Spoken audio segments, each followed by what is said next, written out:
Hello everyone, welcome to our channel The Exam Brew.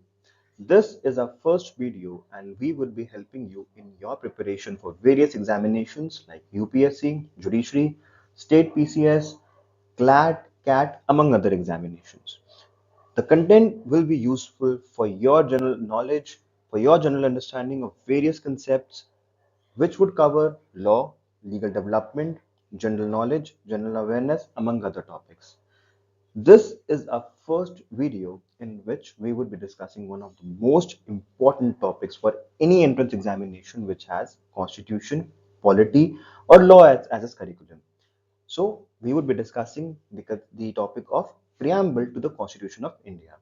Now each word in this preamble has some significance. It is related to one or the other article in the Constitution. And this, I'm telling you, is very relevant and very important for any examination which has legal or polity content. So without wasting your time, I'll move on to the video. So before starting the concept, I would just like to read the preamble in bits and pieces so that आप उस चीज को बहुत आराम से और अच्छे तरीके से समझ पाएं. So we, the people of India, having solemnly resolved to constitute India into sovereign, socialist, secular, democratic republic and to secure to all its citizens. अब पहले इन दो लाइन्स को समझते हैं. पहली बात, इसमें ये बात करी गई है we the people of India. The very first question which comes from these two lines is what is the source of power? The source of power constitution का है वी द पीपल. सो आपका एक क्वेश्चन जनरली एग्जाम्स में पूछा जाता है कि source of power क्या है कॉन्स्टिट्यूशन में, तो वो that is we the people. Now having solemnly resolved to constitute India into, so this is the objective which we are trying to achieve. तो इंडिया को हम क्या चाहते हैं? Sovereign, socialist, secular, democratic republic. अब इसके अंदर जो ओरिजिनल कॉन्स्टिट्यूशन था, ओरिजिनल कॉन्स्टिट्यूशन के अंदर हमारे जो वर्ड्स थे वो थे sovereign, democratic, republic. Socialist and secular were added later on. अब ये हम किसको सिक्योर कर रहे हैं? We are securing this to the citizen of India. अब इस दो लाइनों के अंदर हमारे पास दो या तीन क्वेश्चंस बन जाते हैं.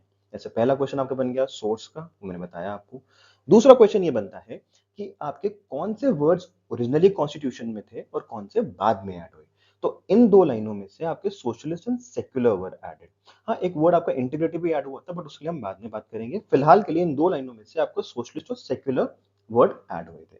सो ओरिजिनली थे सॉवरेन, डेमोक्रेटिक, रिपब्लिक. ऐड होने के बाद sovereign, socialist, secular, democratic, Republic. इसको याद करने का छोटा सा तरीका है, आप इसको SSSDR के तरीके से याद कर सकते हो. Triple SDR, sovereign, socialist, secular, democratic, Republic.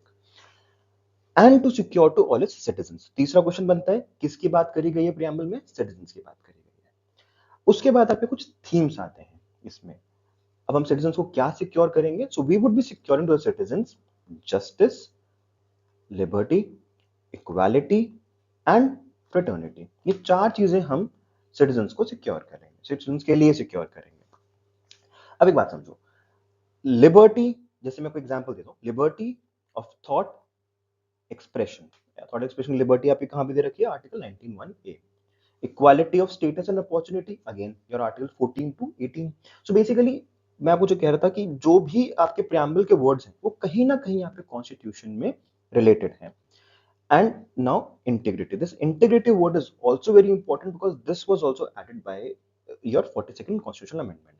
तो अब आपका जो अगला क्वेश्चन बनता है प्रियम्बल से, वो ये बनता है कि प्रियम्बल में कौन कौन से वर्ड जोड़े गए थे with the 42nd constitutional amendment. तो वो आपके sovereign, sorry, socialist, secular and integrity. तो तीन वर्ड जोड़े गए, socialist, secular and integrity. Right. Next, कि कौन सी अमेंडमेंट से जोड़े गए थे? तो 42nd constitutional amendment. And please remember, preamble आज तक सिर्फ एक बार अमेंड हुआ है 42nd कॉन्स्टिट्यूशनल अमेंडमेंट में. उससे पहले या उसके बाद कॉन्स्टिट्यूशन अमेंड नहीं हुआ.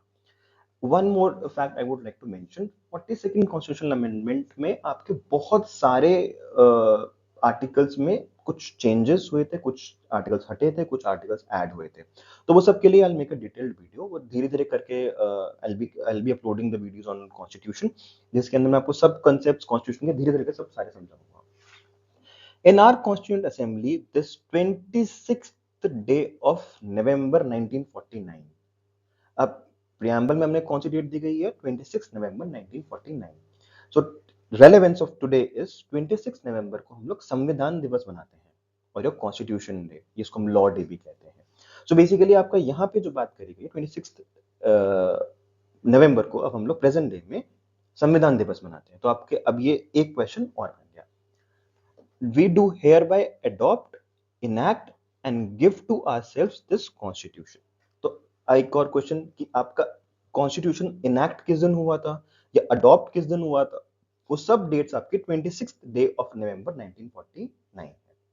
तो इतने से में ही हमारे पास कई सारे क्वेश्चंस बन गए, जैसे आपका सोर्स ऑफ पावर क्या है, कौन से वर्ड्स ऐड हुए, ओरिजिनली क्या वर्ड्स थे, बाद में कौन से ऐड हुए, कितने वर्ड्स ऐड हुए, ये प्रियम्बल किसके लिए क्या सिक्योर कर रहा है, सिटीजन्स के लिए सिक्योर कर रहा है, प्रियम्बल में इनैक्टमेंट की डेट क्या दे रखी है 26 नवंबर. तो ये सब क्वेश्चंस आपके धीरे धीरे आपको पता होने चाहिए कि ये क्वेश्चंस आपके एग्जाम में जनरली पूछे जाते हैं.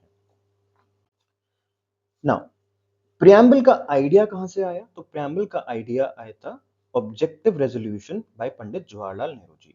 तो ये आपका इनके जो ऑब्जेक्टिव रेजोल्यूशन थे वहां से इसका प्रियम्बल का आइडिया आया था. तो ये भी आपका एक एग्जाम में पूछा जाता है कि इसका मतलब बेसिकली कहां से ओरिजिन हुआ था प्रियम्बल का. अब कुछ क्वेश्चंस और हैं, क्या प्रियम्बल कॉन्स्टिट्यूशन का पार्ट है, क्या हम प्रियम्बल को अमेंड कर सकते हैं? तो उन दोनों के जो आंसर्स है एफर्मेटिव में है. Yes, preamble is the part of the constitution and yes, preamble can be amended. अब ये कब डिसाइड हुआ? ये डिसाइड हुआ आपका Keshav Nanda Bharati versus state of Kerala के केस में.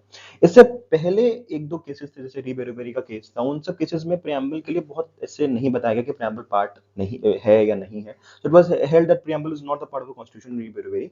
But when you talk about Kesav Nanda Bharati versus state of Kerala, the situation was made very clear that yes, preamble is the part of the constitution and yes, preamble can be amended like any other provision of the constitution. But yes, there is one doctrine, the doctrine of basic structure, जो केशव नंदा भारती के case में आई थी, उसका ध्यान हमें रखना पड़ता है while any amendment to the constitution. वो डॉक्ट्रिन क्या आती है वो subsequently in the other videos में आपको वो सब चीजें आपको मैं धीरे धीरे सब एक्सप्लेन करूंगा.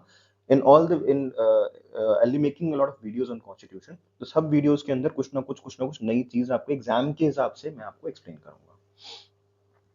नेक्स्ट समझते हैं, जब हमें पता लग गया कि प्रियम्बल में ये सब बातें हैं तो कुछ चीजें और समझते हैं. ये मैंने आपको पहले बताया था प्रियम्बल में सोर्स क्या है, we the people.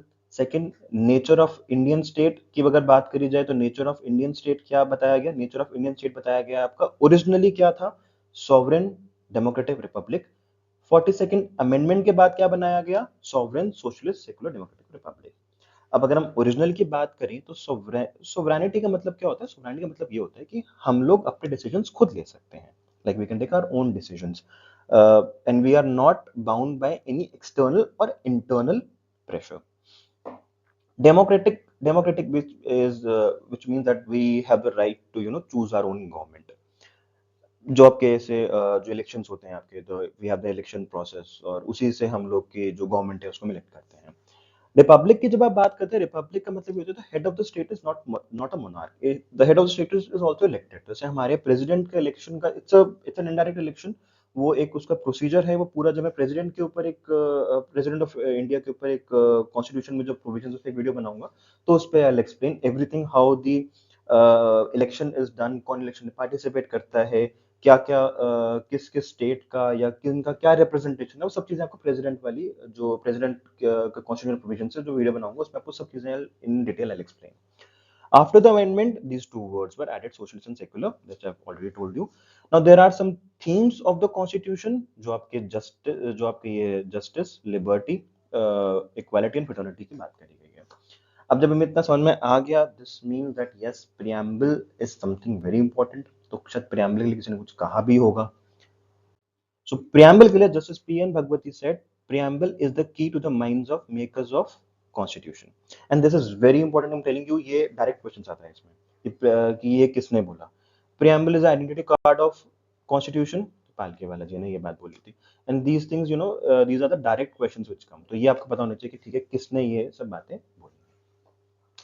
Now having said this, अब मैं आपको लास्ट स्लाइड पे लेके जाता हूँ जहाँ पे मैंने कुछ क्वेश्चंस बनाए हैं, कुछ क्वेश्चंस हम डिस्कस कर लिए, कुछ मैंने बस आपको रिवीजन के लिए मैंने क्वेश्चंस यहाँ पे मेंशन कर दिए हैं।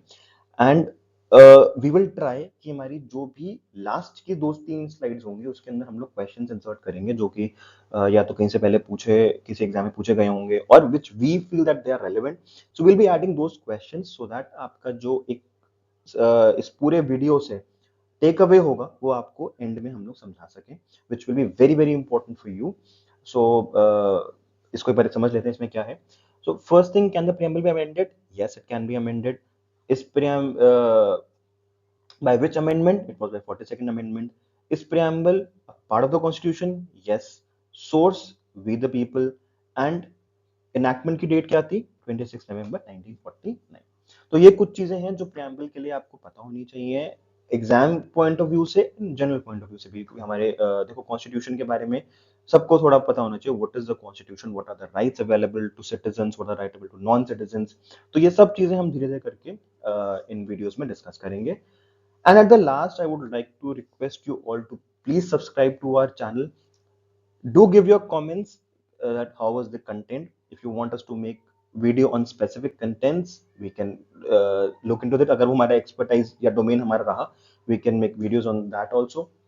And yes, one more thing, we would try to add daily updates on general knowledge जो आपके एग्जाम्स के लिए भी रेलेवेंट रहेगी या आपका एक डेली डाइजेस्ट टाइप का रहेगा, क्योंकि ठीक है आपने उसके न्यूज़पेपर, तो आपके लिए क्या चीजें इंपॉर्टेंट हैं जो एक एग्जामिनेशन पॉइंट ऑफ व्यू से या एक जनरल पॉइंट ऑफ व्यू से आपके लिए जरूरी है, या लीगल में कोई डेवलपमेंट रहेगी या लॉज के लिए रहेगा, तो वो सब चीजों को will be discussing. So again, I'm requesting you all to please subscribe to this channel. Do share the channel and do let us know how this video was. Thank you so much, and I hope this was helpful and it will help you in your examination preparation. Thank you so much, and please do subscribe to our channel. Thank you.